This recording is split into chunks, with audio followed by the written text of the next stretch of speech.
नमस्कार, ये आकाशवाणी शिमला है। अब आप राजकुमारी चंदेल से प्रादेशिक समाचार सुनिए। आज के मुख्य समाचार।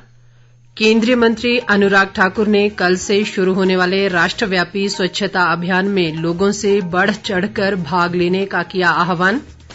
शिक्षा मंत्री गोविंद ठाकुर ने कहा, नई राष्ट्रीय शिक्षा नीति समाज को प्रदान करेगी नई दिशा। मुख्य सचिव ने सरकार की योजनाओं का लाभ जन जन तक पहुंचाने के लिए बैंकों को दिए जरूरी दिशा निर्देश। और लाहौल स्पीति व पांगी घाटी में दूसरे चरण में कल 25 पंचायतों में डाले जाएंगे वोट। देश भर में 18 वर्ष से अधिक आयु वर्ग के लिए सरकारी केंद्रों पर निःशुल्क कोविड टीकाकरण अभियान जारी है। युवाओं से आग्रह है कि टीका लगवाएं और अन्य लोगों को भी इसके लिए प्रोत्साहित करें। कोविड स्वास्थ्य के लिए खतरा बना हुआ है, ऐसे में एहतियाती उपायों के पालन में कोताही न बरतें। जब तक जरूरी ना हो घर से बाहर ना निकलें और 3 सरल उपायों का पालन करें। मास्क लगाएं, 2 गज की सुरक्षित दूरी बनाए रखें, हाथ और मुंह साफ रखें। कोविड संबंधी जानकारी और मार्गदर्शन के लिए राष्ट्रीय हेल्पलाइन नंबर 011 2397 8046 और 1075 पर संपर्क करें। अब समाचार विस्तार से। केंद्र सरकार कल 1 अक्टूबर से 31 अक्टूबर तक राष्ट्रव्यापी स्वच्छ भारत अभियान चलाने जा रही है। इस अभियान का मुख्य उद्देश्य देश को सिंगल यूज प्लास्टिक से मुक्त करना है। केंद्रीय सूचना व प्रसारण मंत्री अनुराग सिंह ठाकुर ने सभी लोगों से इस अभियान में उत्साहपूर्वक भाग लेने का आह्वान किया है। उन्होंने कहा कि ये दुनिया का सबसे बड़ा स्वच्छता अभियान होगा, जिसमें देश के विभिन्न हिस्सों से 75 लाख टन से अधिक कचरा, विशेषकर प्लास्टिक कचरा एकत्रित किया जाएगा। अनुराग ठाकुर ने कहा कि इस अभियान का उद्देश्य स्वच्छ भारत सुरक्षित भारत के मंत्र को प्रसारित करना है।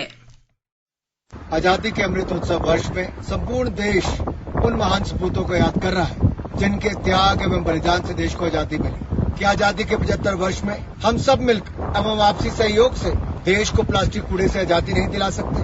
अब समय आ गया है गांधी जी के सपनों का भारत तथा यशस्वी प्रधानमंत्री नरेंद्र मोदी जी का संकल्प, जिसमें स्वच्छता एवं सफाई को सर्वोपरि रखा गया है, उसे हम यथार्थ में परिवर्तित करें। आइए आपसी सहयोग से एवं संकल्प से सिद्धि के मूल मंत्र के द्वारा 1 अक्टूबर से 31 अक्टूबर तक चलने वाले स्वच्छता भारत स्वच्छ भारत कार्यक्रम को सफल बनाएं। इस बीच केंद्रीय सूचना व प्रसारण मंत्री अनुराग सिंह ठाकुर 2 अक्टूबर को हमीरपुर जिले के दौरे पर रहेंगे।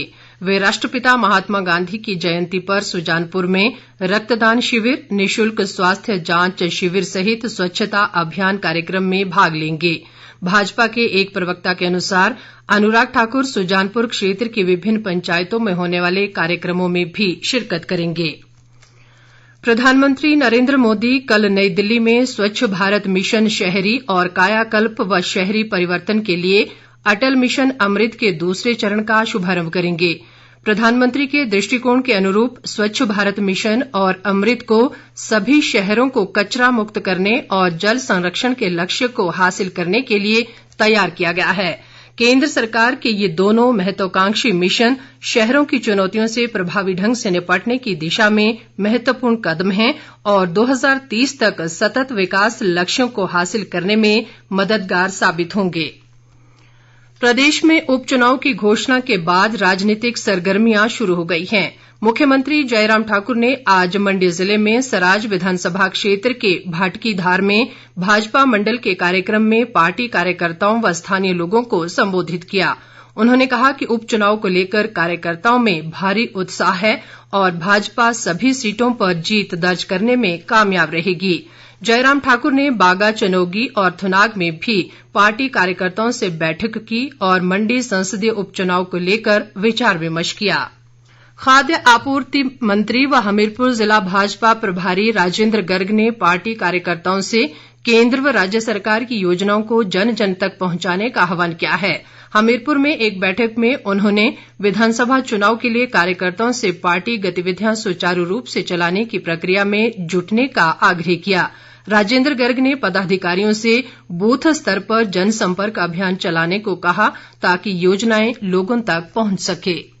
शिक्षा मंत्री गोविंद ठाकुर ने कहा है कि नई राष्ट्रीय शिक्षा नीति देश भर के शिक्षाविदों और बुद्धिजीवियों के सुझावों का समावेश है जो समाज को एक नई दिशा प्रदान करेगी। बिलासपुर में आज एक कार्यशाला में उन्होंने कहा कि हिमाचल प्रदेश नई शिक्षा नीति को लागू करने वाला देश का पहला राज्य बनने का प्रयास कर रहा है। गोविंद ठाकुर ने कहा कि शिक्षा में निवेश सर्वाधिक लाभकारी है और राष्ट्रीय शिक्षा नीति का उद्देश्य अच्छे इंसान का निर्माण करना है। उन्होंने कहा कि शिक्षा नीति 21वीं सदी के युवाओं का कौशल उन्नयन भी सुनिश्चित करेगी। इस बीच शिक्षा मंत्री ने लुहणु में भारत स्काउट एंड गाइड की स्टेट काउंसिल की बैठक की अध्यक्षता की और पदाधिकारियों से कोरोना के खिलाफ लड़ाई में पहले की तरह सहयोग देने का आग्रह किया। प्रदेश भाजपा अध्यक्ष सुरेश कश्यप ने कहा है कि केंद्र व प्रदेश सरकार ने नशे पर अंकुश लगाने के लिए सशक्त नीति बनाई है। उन्होंने कहा कि राज्य सरकार नशे पर अंकुश लगाने के लिए बहुआयामी रणनीति अपनाकर प्रदेश को ड्रग फ्री स्टेट बनाने के लिए प्रतिबद्ध है। सुरेश कश्यप ने कांग्रेस नेता अलका लांबा के इस मामले में भाजपा सरकार के खिलाफ दिए गए बयान की निंदा की और कहा कि पूर्व कांग्रेस सरकार में ही नशे के सौदागरों को संरक्षण मिला था और आज उन पर सीधी कार्रवाई हो रही है। राज्य स्तरीय बैंकर्स समिति की बैठक आज शिमला में मुख्य सचिव राम सुभग सिंह की अध्यक्षता में आयोजित की गई। इस दौरान उन्होंने सरकार की योजनाओं का लाभ लोगों तक पहुंचाने के लिए बैंकों को जरूरी दिशा निर्देश दिए। मुख्य सचिव ने कहा कि कोरोना काल में परिवहन और पर्यटन क्षेत्र को मंदी से उबारने के लिए सरकार ने सस्ती ब्याज दरों पर लोन की योजना शुरू की थी, लेकिन बैंक लोगों को इससे नहीं जोड़ पा रहे हैं। उन्होंने बैंकों को ऐसे मामलों का जल्द निपटारा करने के निर्देश दिए ताकि उन्हें सुविधा मिल सके। बैठक में यूको बैंक के प्रबंध निदेशक AK गोयल और अतिरिक्त विशेष सचिव वित्त प्रबोध सक्सेना समेत अन्य अधिकारी मौजूद रहे।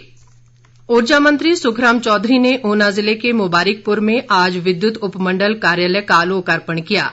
इस कार्यालय से क्षेत्र के करीब 40,000 लोगों को लाभ मिलेगा। इस अवसर पर ऊर्जा मंत्री ने कहा कि जमीन उपलब्ध होने पर क्षेत्र में 33 किलोवाट का सब स्टेशन भी स्थापित किया जाएगा। उन्होंने जानकारी दी कि प्रदेश में 58,000 लकड़ी के विद्युत खंभे बदले जा चुके हैं और शेष बचे खंभों को भी जल्द बदला जा रहा है। लाहौल स्पीति और चंबा जिले की पांगी घाटी में पंचायत चुनाव के दूसरे चरण में कल 25 पंचायतों में वोट डाले जाएंगे। लाहौल क्षेत्र में 16 पंचायतों में मतदान होना है। उपायुक्त व जिला निर्वाचन अधिकारी नीरज कुमार ने बताया कि मतदान सुबह 7 बजे शुरू होकर दोपहर 3 बजे तक चलेगा। घाटी में चुनाव के लिए 80 मतदान केंद्र स्थापित किए गए हैं। वहीं चंबा के उपायुक्त DC राणा ने बताया कि दूसरे व अंतिम चरण के मतदान के लिए सभी तैयारियां पूरी कर ली गई हैं। पंचायत प्रधान, उप प्रधान और वार्ड सदस्यों के चुनाव के लिए मतों की गिनती कल मतदान के बाद की जाएगी। इसके अलावा जिला परिषद और पंचायत समिति सदस्यों के मतों की गिनती 4 अक्टूबर को होगी। कृषि विभाग द्वारा राष्ट्रीय बांस मिशन के तहत नाहन में कृषि प्रणाली पर आज 1 दिवसीय कार्यशाला आयोजित की गई। इस दौरान अतिरिक्त उपायुक्त सोनाक्षी तोमर ने सुभाष पालेकर प्राकृतिक खेती का अधिक से अधिक प्रचार प्रसार करने पर बल दिया ताकि ज्यादा से ज्यादा किसान प्राकृतिक खेती से जुड़ सकें। प्रदेश में बीती रात से अब तक कोरोना संक्रमण के 163 नए मामलों की पुष्टि हुई है। राज्य में अब तक 2,19,061 लोग कोरोना से संक्रमित हुए हैं। इनमें से 2,13,690 लोग स्वस्थ हुए हैं। इस समय 1,695 मरीजों का उपचार चल रहा है। प्रदेश में कोरोना संक्रमण से अब तक 3,660 लोगों की मृत्यु हुई है। अंत में मुख्य समाचार एक बार फिर। केंद्रीय मंत्री अनुराग ठाकुर ने कल से शुरू होने वाले राष्ट्रव्यापी स्वच्छता अभियान में लोगों से बढ़ चढ़कर भाग लेने का किया आह्वान। शिक्षा मंत्री गोविंद ठाकुर ने कहा, नई राष्ट्रीय शिक्षा नीति समाज को प्रदान करेगी नई दिशा। मुख्य सचिव ने सरकार की योजनाओं का लाभ जन जन तक पहुंचाने के लिए बैंकों को दिए जरूरी दिशा निर्देश। और लाहौल स्पीति व पांगी घाटी में दूसरे चरण में कल 25 पंचायतों में डाले जाएंगे वोट। इसके साथ ही ये समाचार बुलेटिन समाप्त हुआ। नमस्कार।